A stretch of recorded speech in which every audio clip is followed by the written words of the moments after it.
Grammar chapter শেখার সাথে সাথে কোয়েশ্চেন ব্যাংক বা টেস্ট পেপার থেকে গ্রামারের ওপরে সলিউশন করা বা প্রশ্নের সমাধান করাটা খুবই জরুরি। গ্রামার শেখার পরেও কোয়েশ্চেন ব্যাংক বা টেস্ট পেপার থেকে আমরা যখন অনেক সমস্যার সমাধান করতে যাই, প্রশ্নের সমাধান করতে যাই, তখন বেশিরভাগ ক্ষেত্রেই অনেক ক্ষেত্রে আমাদের আটকায়। আর সেই জন্যই কোয়েশ্চেন ব্যাংক বা টেস্ট পেপারের সমাধানগুলো ঠিকঠাক করে বুঝে করা দরকার। ট্রান্সফরমেশন অফ সেন্টেন্স বা এক সেন্টেন্স থেকে আরেক সেন্টেন্সে রূপান্তরিত করা অথবা জয়নিং, এই দুটো জিনিসই কিন্তু সেন্টেন্স কনস্ট্রাকশনে বা সেন্টেন্স গঠন করাতে বা ট্রান্সলেশনে কিন্তু প্রচুর কাজে লাগে। তাই এই ট্রান্সফরমেশন অফ সেন্টেন্সে বা জয়নিংগুলো একটু ভালোভাবে যদি বুঝে নেওয়া যায়, তাহলে স্টুডেন্টেরাও যেমন একদিকে সেন্টেন্স তৈরি করতে তারা শেখে এবং গ্রামারে তাদের জ্ঞান বাড়ে, তেমন অন্যান্যদেরও কিন্তু ইংরাজির সেন্টেন্স তৈরি করতে অনেক জ্ঞান বাড়ে।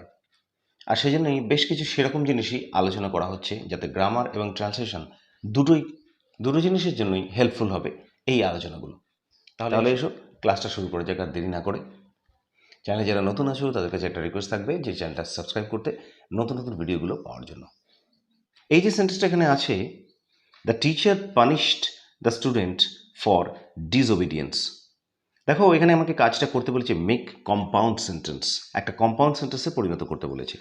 আর কম্পাউন্ড সেন্টেন্স মানে আমরা জানি যে সেগুলো and, but, or, either or, neither নর ইত্যাদি জিনিস দিয়ে আমরা কম্পাউন্ড সেন্টেন্স বানাতে পারি।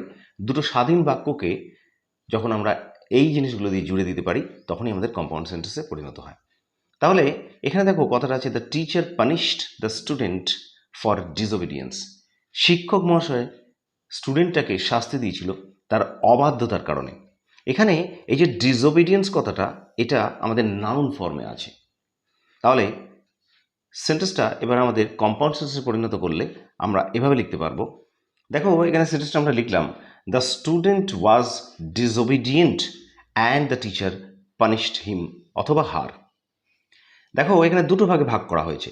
আমরা জানি কম্পাউন্ড সেন্টেন্স হলে সেটাকে অ্যান্ড দিয়ে যোগ করা যায়, এই যে এখানটা আমরা অ্যান্ড দিয়ে যোগ করেছি। আর ঠিক তার আগে দুটো স্বাধীন সেন্টেন্স, অর্থাৎ দুটো সেন্টেন্সে নিজের নিজের মানে প্রকাশ করতে পারছে, এরকম দুটো ক্লজকে আমরা ভাগ করে দিয়েছি। ক্লজ মানে যাদের সাবজেক্ট অবজেক্ট থাকে এবং যেটা একটা মানে প্রকাশ করে, সেন্টেন্সের অংশ, সেটাকে আমরা বলি ক্লজ। তাহলে এই যে ক্লজটা, দ্য স্টুডেন্ট ওয়াজ ডিসওবিডিয়েন্ট, দেখো আমরা কিন্তু এই জায়গাটা যে ডিসওবিডিয়েন্স ছিল, এটা একটা নাউনই ছিল। আমরা কিন্তু এখন যে সেন্টেন্সটা তৈরি করব, সেটা আমরা সেন্টেন্সের ফর্মটা বদলাচ্ছে বলে আমরা কিন্তু এটা ডিসওবিডিয়েন্স রাখবো না, আমরা এটা রাখবো ডিসওবিডিয়েন্ট। আগে একটা নাউন ছিল, আর এখন এটা কি হলো, ডিসওবিডিয়েন্ট মানে অবাধ্য, মানে অ্যাডজেক্টিভে পরিণত হলো এটা। তাহলে দ্য স্টুডেন্ট ওয়াজ ডিসওবিডিয়েন্ট, ছাত্রটা ছিল অবাধ্য। ঠিক তার পরের পার্টটা দেখো, দ্য টিচার পানিশড হিম অথবা হার, শিক্ষক মহাশয় তাকে শাস্তি দিয়েছিল। হিম অথবা হার লেখা এই কারণেই, ছেলে না মেয়ে আমরা সেটা জানি না স্টুডেন্টটা, সে কারণে হিম আর একটা স্ল্যাশ দিয়ে হার লেখা হয়েছে। দ্য টিচার পানিশড হিম মানে শিক্ষক তাকে শাস্তি দিয়েছিল। তাহলে আমাদের এভাবে সেন্টেন্সটাকে আগে সাজিয়ে নিতে হবে। আগে এই ছেলেটা অবাধ্য হয়েছিল, দ্য স্টুডেন্ট ওয়াজ ডিসওবিডিয়েন্ট, ঠিক তার পরে শিক্ষক তাকে শাস্তি দিয়েছিল। তার পরের পার্টটাই হলো and the teacher punished him অথবা হার। নিশ্চয়ই ক্লিয়ার হয়েছে। এবার কিভাবে সেন্টেন্সটাকে কম্পাউন্ড করা হলো। পরের সেন্টেন্সে দেখো, glasses which are broken can not be joint perfectly. এই যে গ্লাসেস হুইচ আর ব্রোকেন, এই যে কথাটা মানে কাঁচ যেটা ভেঙে গেছে, এই পার্টটা বোঝাচ্ছে। সেটাকে can not be joint perfectly, ঠিকভাবে আর জোড়া যায় না। তাহলে এর উত্তরটাকে এটা আমাদের করতে বলেছে মেক সিম্পল সেন্টেন্সে পরিণত করতে বলেছে। আমরা সিম্পল সেন্টেন্স পরিণত করতে হলে কি করি, যে পার্টটা, যে ক্লজ, কোনো একটা ক্লজ, সেই ক্লজটাকে আমরা কি করব, ছোট করে দিয়ে আমরা ফ্রেজে পরিণত করে দেবো। ক্লজ মানে যাতে সাবজেক্ট অবজেক্ট আছে, সেন্টেন্সের এরকম একটা বড় অংশকে আমরা ফ্রেজ মানে শব্দগুচ্ছ, কয়েকটা শব্দ নিয়ে শব্দগুচ্ছে পরিণত করে আমরা ছোট করে সেটাকে সিম্পল সেন্টেন্স বানিয়ে দিতে পারি। এবং সেই যে শব্দগুচ্ছ, তার মধ্যে কোনো সাবজেক্ট বা অবজেক্ট এগুলো থাকবে না। তাহলে আমরা সেন্টেন্সটা এভাবে লিখতে পারি। দেখো, এখানে সেন্টেন্সটা দেখো, broken glasses can not be joint perfectly. এই যে পার্টটা ছিল গ্লাসেস হুইচ আর ব্রোকেন, এটা একটা বড় পার্ট ছিল, যে কাঁচ যেটাকে ভাঙা যায় না, এটা একটা ক্লজ ছিল। হুইচ আর ব্রোকেন, এই যে হুইচ দিয়ে আছে, এটা বড় অংশ ছিল। এটাকে দেখো আমরা ছোট করে দিলাম ব্রোকেন গ্লাসেস, তার মানেই কিন্তু বোঝাচ্ছে যে ভাঙা কাঁচ। তাহলে এই বড় পার্টটা এখানে ছোট হয়ে গেল, ভাঙা কাঁচ। তারপরে দেখো can not be joint perfectly, ঠিক এটাকে আমরা আগের মতোই রেখে দিলাম, রাখতে পারবো বলে আমরা আগের মতোই এটাকে রেখে দিলাম। তাহলে আমরা জানি সিম্পল সেন্টেন্সে একটা মূল ভাব, এখানে মূল ভাব কোনটা হলো জয়েন্ট, এই যে জোড়া, এই ভার্বটা হলো মূল ভাব। ক্যান নট, এই যে ক্যান কথাটা, এটা আমরা জানি একটা হেল্পিং ভার্ব, এটা মূল ভাব নয়। তাহলে ব্রোকেন গ্লাসেস এইটাকে সঠিকভাবে জোড়া যায় না। পারফেক্টলি কথাটা পারফেক্টলি যেমন আছে বসে গেল। তাহলে এভাবেই আমরা বড় অংশটাকে ছোট করে দিয়ে সিম্পল সেন্টেন্সকে বানিয়ে ফেললাম। পরের সেন্টেন্সে দেখো, Tatan hopped to do well in the examination. Tatan একজনের নাম, পরীক্ষাতে ভালো করার আশা করেছিল। তাহলে এই যে হোপড টু ডু, এই যে জায়গাগুলো আছে, এটা মেক কমপ্লেক্স, আমাদেরকে কমপ্লেক্স বানাতে হবে, একটা কমপ্লেক্স সেন্টেন্সে বানাতে হবে। তাহলে এই যে তাতান হোপড টু ডু, এই যে পার্টটা আছে, এই পার্টটাকে তাহলে আমরা বুঝতে পারছি আমাদেরকে বাড়িয়ে দিতে হবে, দিয়ে আমাদের এটাকে কমপ্লেক্স সেন্টেন্স বানাতে হবে। তাহলে কমপ্লেক্স সেন্টেন্সে আমরা এভাবে এটাকে লিখতে পারি, Tatan hoped that he would do well in the examination. দেখো আমরা ছোট পার্টটাকে বাড়িয়ে দিলাম, তাতান হোপড, আমরা এটাকে আগে লিখলাম তাতান হোপড, তাতান আশা করেছিল, কি আশা করেছিল, that he would do well in the examination, পরীক্ষাতে সে ভালো করবে। তাহলে এখানে দুটো পার্ট হয়ে গেল আমাদের, তাতান হোপড এই একটা পার্ট, এই একটা ক্লজ আমরা বলতে পারি, আর কি আশা করেছিল, that he would do well in the examination. আগেই আমরা বলেছি যে সিম্পল থেকে কমপ্লেক্স বানাতে হলে আমরা ছোট পার্টটাকে বাড়িয়ে দেবো, বাড়িয়ে দিয়ে সেটাকে কমপ্লেক্স বানাবো।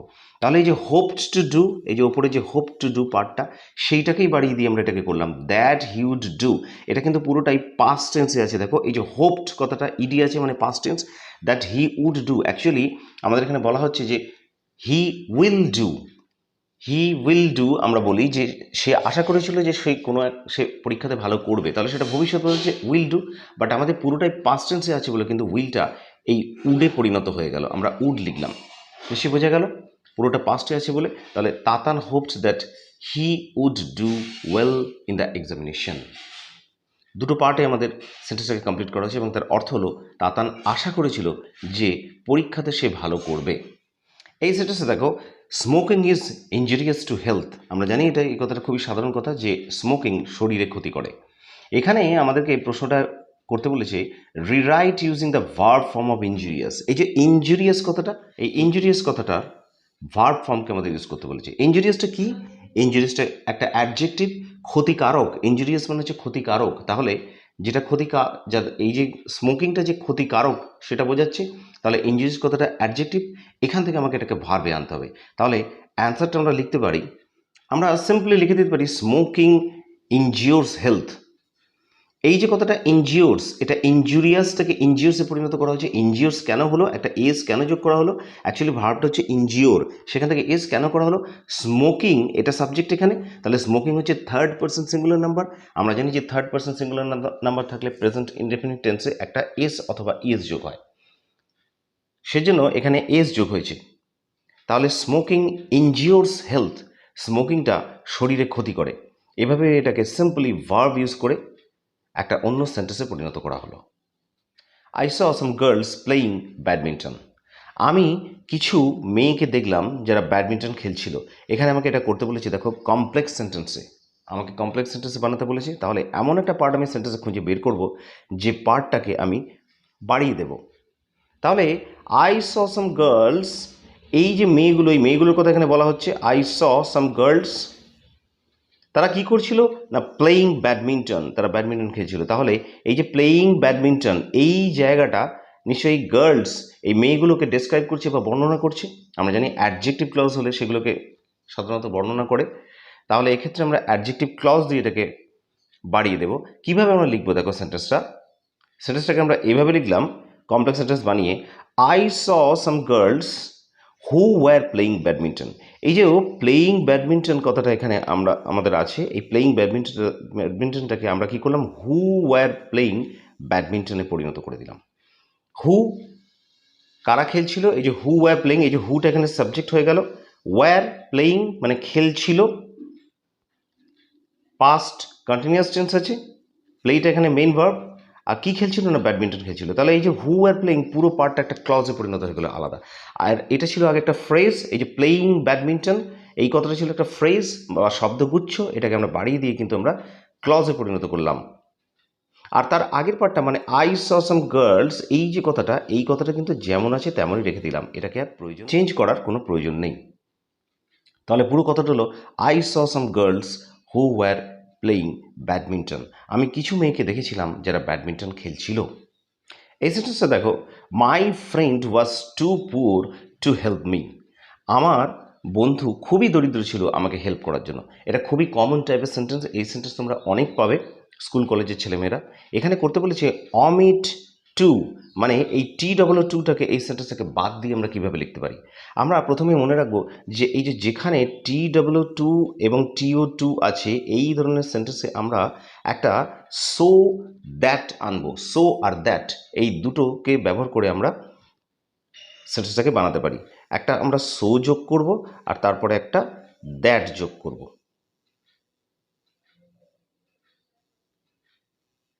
So that. তাহলে সেন্টেন্সটা আমরা এভাবে লিখতে পারি, দেখো, my friend was so poor that he could not help me. এর অর্থটা হলো আমার বন্ধু এতটাই গরিব ছিল যে সে আমাকে সাহায্য করতে পারেনি। এটা পাস্ট টেন্স বোঝাচ্ছে। এই যে মাই ফ্রেন্ড ওয়াজ সো পুয়ার, এই একটা ভাগ হলো, আর তারপর আমরা দ্যাট দিয়ে এভাবে বানাবো that he could not help me. প্রথম সেন্টেন্সের ভাগটাতে কুড নট না থাকলেও কিন্তু তারপরে কুড নট আনতে হবে অর্থ প্রকাশ করার জন্য। মানেটা হলো আমার বন্ধু এতটাই গরিব ছিল যে সে আমাকে সাহায্য করতে পারেনি। সো আর দ্যাট এইভাবেই আমরা এটাকে জুড়ে দেব, এবং জুড়ে দিয়ে টুটাকে বাদ দিয়ে আমরা অন্যভাবে সেন্টেন্সটাকে বানিয়ে নিলাম, অথচ আমাদের অর্থটা একই থাকলো সেন্টেন্সে। এই সেন্টেন্সটা দেখো, I saw an exciting cricket match. আমি একটা উত্তেজনাপূর্ণ ক্রিকেট ম্যাচ দেখেছিলাম বা ইন্টারেস্টিং ক্রিকেট ম্যাচ দেখেছিলাম, এরকম বোঝাচ্ছে আর কি। এটাকে আমাকে কি করতে বলেছে, মেক ইট এ কমপ্লেক্স, মানে কমপ্লেক্স সেন্টেন্স বানাতে বলেছে। আমরা জানি যে কোনো একটা ফ্রেজকে আমরা ছোট ছোট ফ্রেজটাকে বাড়িয়ে ক্লজ বানিয়ে দেবো এবং সেটাকে বড় করে দিয়ে আমরা কমপ্লেক্স সেন্টেন্স বানাতে পারি। তাহলে সেন্টেন্সটা এভাবে লেখা যেতে পারে, দেখো, I saw A cricket match which was interesting. দেখো এখানে I saw A cricket match which was exciting. দেখো এখানে I saw an exciting cricket match, এই যে পার্টটা আছে এক্সাইটিং ক্রিকেট ম্যাচ, আমরা এটাকে কিন্তু এখানে বড় করে করেছি হুইচ ওয়াজ এক্সাইটিং। তাহলে এখানে এই যে এক্সাইটিং কথাটা আছে উত্তেজনাপূর্ণ, এইটাকে আমি বাড়িয়ে দিয়ে আমরা করেছি হুইচ ওয়াজ এক্সাইটিং, যেটা ছিল এক্সাইটিং। তাহলে দেখো, I saw A cricket match, এটা কিন্তু প্রথমেই তেমনি রেখে দেওয়া হলো, I saw A cricket match, এটাকে আর চেঞ্জ করার কোনো দরকার নেই। এই যে এক্সাইটিং এই যে কথাটা আছে সেইটাকে আমরা জাস্ট এই পার্টটাতে চেঞ্জ করে দিলাম হুইচ ওয়াজ এক্সাইটিং, মানে যেটা ছিল এক্সাইটিং, মানে ম্যাচটাই যে এক্সাইটিং ছিল সেটাকে বোঝাচ্ছে। তার মানে নিশ্চয়ই এটা ক্লিয়ার হয়েছে, I saw A cricket match এই একটা ক্লজ হলো, আর তারপরে হুইচ ওয়াজ এক্সাইটিং এই আর একটা ক্লজ হলো, দুটো ক্লজে পরিণত হলো কিন্তু।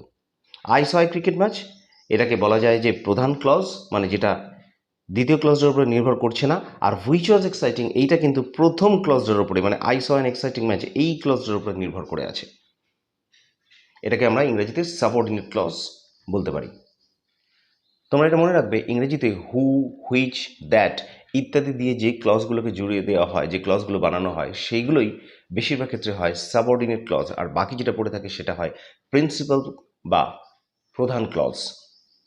তো স্টুডেন্টসেরা এতগুলো সিম্পল কমপ্লেক্সের এবং অন্যান্য ট্রান্সফরমেশনের যে সেন্টেন্সের, সেই সেন্টেন্সের এক্সাম্পল দিয়ে আশা করি নিশ্চয়ই কোয়েশ্চেন ব্যাংক এবং টেস্ট পেপারের প্রচুর প্রচুর সমাধান করতে তোমাদের এই সেন্টেন্সগুলো হেল্প করবে। আমি পরবর্তী ক্লাসগুলোতে তোমাদের হেল্পের জন্য আরও বেশি আলোচনা, এই জয়েনিং, ন্যারেশন ইত্যাদি এই সমস্ত জিনিসের উপরে আরও নিয়ে আসবো, যাতে তোমাদের ক্ষেত্রে আরও হেল্পফুল হয়। ভিডিওটা ভালো লাগলে একটা লাইক করো, শেয়ার করো, আর অবশ্যই কমেন্টসে জানিও যে ভিডিওটা তোমাদের কেমন লাগছে, বা যদি তোমাদের কোয়ারি থাকে তাহলে তোমরা কমেন্টসে আমাকে জানাতে পারো, আমি তোমাদের রিকোয়ারমেন্টটা ফুলফিল করব। আজকের জন্য এটুকুই, ধন্যবাদ। দেখা হচ্ছে আবার নেক্সট ক্লাসে, আবার একটা নতুন তোমাদেরই পছন্দের ভিডিও নিয়ে।